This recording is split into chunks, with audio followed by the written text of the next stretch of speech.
Russian opposition politician Alexei Navalny says he has gathered enough nominations to challenge Vladimir Putin in March's presidential election.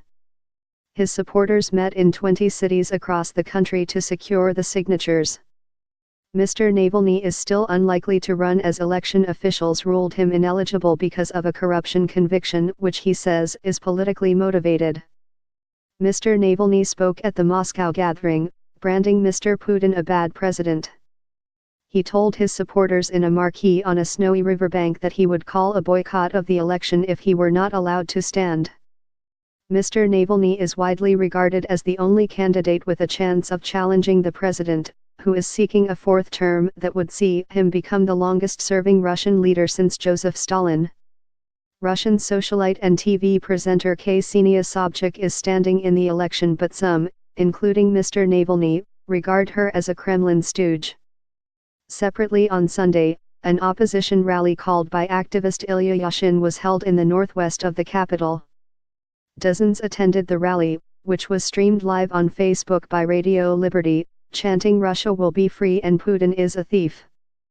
Police declared it illegal and provocative and vowed to act in strict accordance with the law. However, no one was detained. By Sarah Rainsford, BBC News, Moscow. This meeting in a giant tent on a snowy Moscow riverbank has secured Alexei Navalny well over the 500 signatures he needs to be nominated as candidate. His supporters queued from early morning, cheering and chanting Mr. Navalny's name as the final tally was announced. The anti-corruption campaigner then appeared on stage with his wife and children to a blast of music, giving it all a touch of the American campaign rally. There was even a burst of red, white and blue confetti. On stage, Alexei Navalny told the crowd that Vladimir Putin does not have the mass support he claims. He insists on the right to run against him, to prove that. His strategy is to try to force the authorities to register him. So if his candidacy is now blocked, despite today's nomination meeting, he's vowed to go on fighting, calling for strikes, an election boycott and street protests.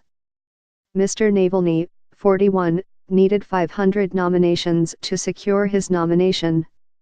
He later tweeted that he had secured the signatures, saying, "I have become an official candidate nominated by activist groups of voters.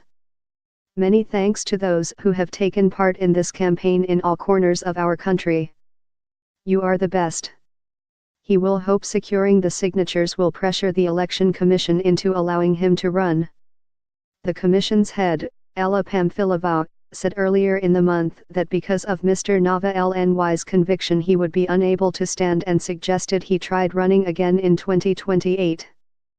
However, more recently she has said that the Commission will examine the candidacy of every presidential hopeful who follows the necessary procedure.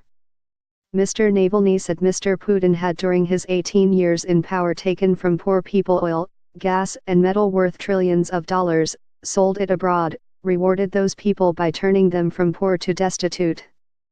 It is you, Vladimir Putin, who's turned this country into a source of personal enrichment for yourself, your family and your friends.